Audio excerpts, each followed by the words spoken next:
जय श्री कृष्णा, जय श्री राधे। आज मैं यात्रा के बारे में आपको बता रहा हूँ। हमें यात्रा करते समय क्या करना चाहिए। आज का हमारा बिंदु यात्रा के विषय में है। देखिए, यात्रा के संदर्भ में यद्यपि बहुत से हमारे प्रमाण दिए गए हैं, उन बहुत से प्रमाणों को हम सने सने धीरे धीरे आपको अवश्य बताएंगे और उन प्रमाणों को मानने से आपके जीवन में सफलताएं मिलेंगी। आज मैं जो आपको बिंदु लिया है, मुख्य बिंदु यात्रा के समय पर, कि आज की चकाचौंध की दुनिया में, व्यस्ततम जीवन में हम कई बार बिना किसी प्लान के, बिना किसी मुहूर्त के, बिना किसी योजना के हमें जाना पड़ता है। जैसे आपको टिकट नहीं मिला और उस दिन दिशाशूल है, या कोर्ट की तारीख है तो दिशाशूल क्या करेगा, आपको तो जाना ही पड़ेगा।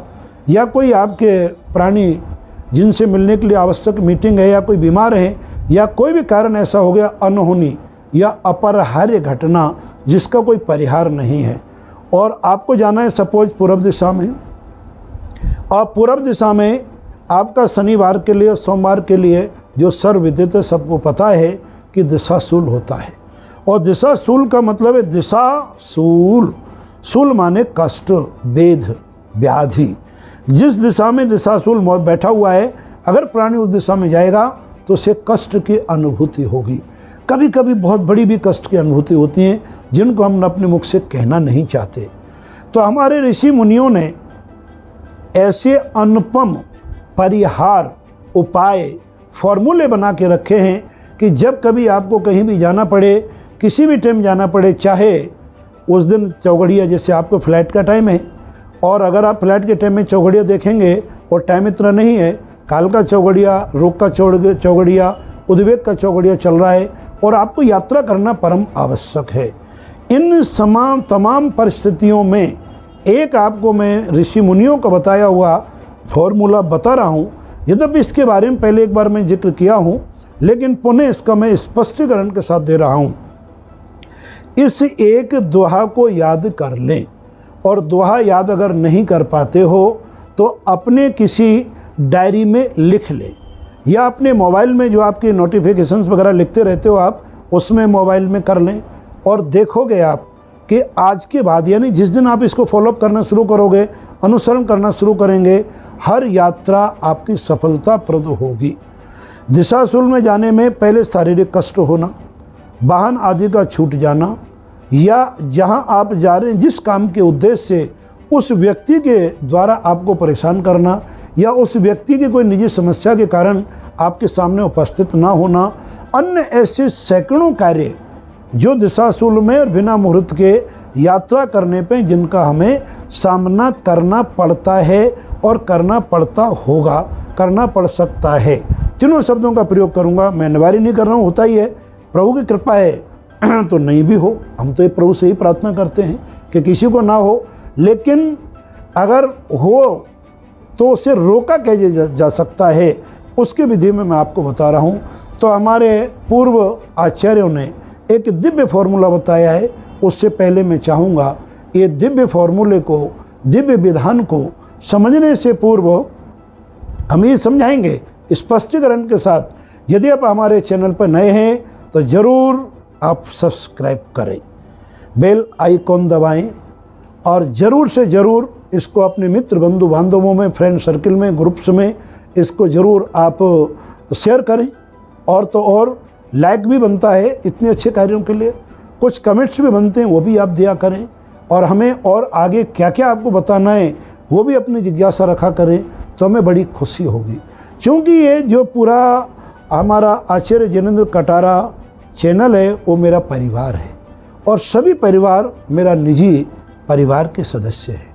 तो सबको मैं परिवार की तरह एक सद्भावना पूर्वक ये उपाय बता रहा हूँ।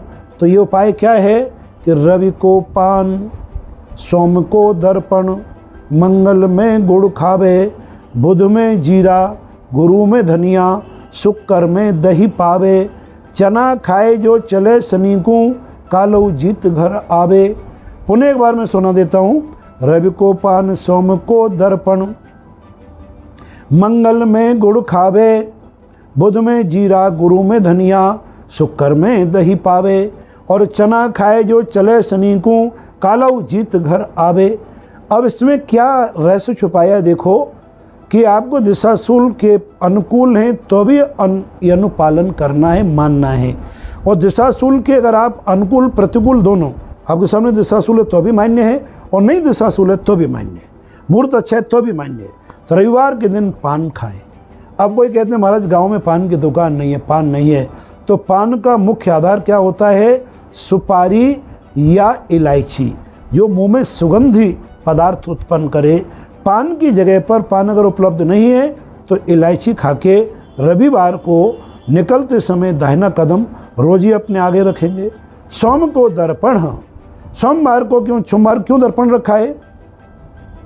रविवार को हमारे रस के प्रतिनिधित्व भगवान सूर्य का प्रभाव होता है, तो मुंह में पान खाएंगे, सुपारी खाएंगे अथवा इलायची खाएंगे तो सूर्यदेव प्रसन्न होंगे, हम पर कृपा की वर्षा करेंगे।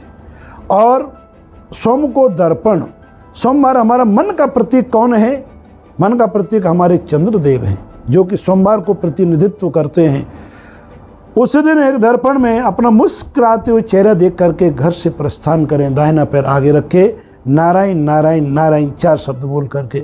तो मन जब प्रसन्न होगा तो हमारे चंद्रदेव आप पर कृपा बना रखेंगे।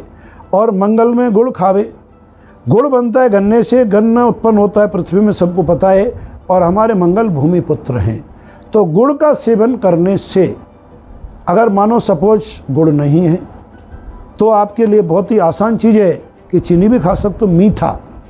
और इसी प्रकार से आप सोमवार के दिन ये दर्पण नहीं है तो आजकल मोबाइलों में दर्पण बन जाता है, उससे अपना चेहरा मुस्कुराते हुए, ऐसा फटीचर जैसा चेहरा नहीं बनाए, मुस्कुराते हुए कमल के फूल की तरह चेहरा आपका मुस्कुराए, ऐसा चेहरा देखना है।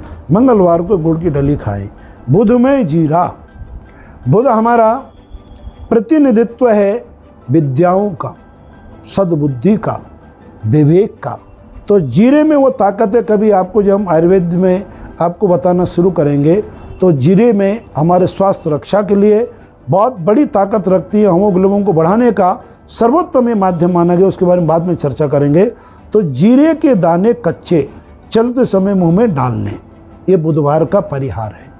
और गुरुवार में धनिया, गुरु हमारे विद्या के प्रतीक है, और धनिया में जो धनिया के बीज होते हैं साबित, उसमें ताकत होती है हमारे विवेक को जागृत करने की। तो गुरुवार के दिन हम धनिया के 2-4 दाने मुंह में चबाते, जो सुगंधित द्रव्य होता है जो सब्जी आदि में मसाले के रूप में प्रयोग लेते हैं, वो धनिया का साबित, कदाचित धनिया साबित नहीं है तो पाउडर भी ले सकते हैं। इस प्रकार से आपको धनिया गुरुवार को लें। कभी कभी किसी विद्वान ने लिखा है कि यदि धनिया भी उपलब्ध ना हो तो गुरुवार को इलायची छील के दाने ले सकते हैं, वो भी प्रमाणित दिया गया है। और शुक्र में दही पावे, शुक्रवार में चीनी के साथ या कोई भी बर्फ़ी के साथ, पेड़े के साथ 1 या 2 चम्मच जितनी आपकी रुचि है दही खा के चलें, क्योंकि सफ़ेद हमारे शुक्र के प्रतीक हैं और दही में लक्ष्मी का वास है, सब लोग जानते हैं। शुक्र हमारी लक्ष्मी का प्रतिनिधित्व करता है, तो लक्ष्मी से जब लक्ष्मी मिलकर चलेंगे वो भी मिष्ठान के साथ, तो आपके जीवन में मंगल कार्य होगा। अब हमारे शनिदेव में दंड नायक, यमराज के भाई, सूर्य के पुत्र, इनको प्रसन्न करने के लिए हमें थोड़ा सा कठोर कार्य करना है। तो चना भुने हुए, अगर चना भुने हुए उपलब्ध नहीं होते हैं किसी मौसम में, तो भुना हुआ बादाम, और सपोज बादाम भी भुना हुआ नहीं है तो कच्चा बादाम या कच्चा अपना मटर आदि, या कोई भी काजू या पिस्ता, जिससे आपकी दांत में चबाने की ताकत आए, वो चबा तो जाए। चने की प्रथम श्रेणी है भुने हुए चने की, इनकी जगह पे तीनों चीज़ों को उपयोग कर सकते हैं और उनको खा कर के प्रस्थान करो। तो अंत में क्या लिखा है कि चना खाए जो चले शनि को, कालऊ जीत घर आवे। वो व्यक्ति काल को भी जीत करके, यानी अपने सब कार्यों को संपन्न करके बड़ी प्रसन्नतापूर्वक शीघ्र अपनी वापस यात्रा से घर लौट आता है। ऐसा हमारे शास्त्रों का प्रमाण है। इस दिव्य विद्याओं को अपनाओ और आगे करो, और मैं ज़रूर बताते रहे समय समय पर कि आपको हमारी चीज़ें कैसी लग रही हैं। जय श्री कृष्णा, जय श्री राधे।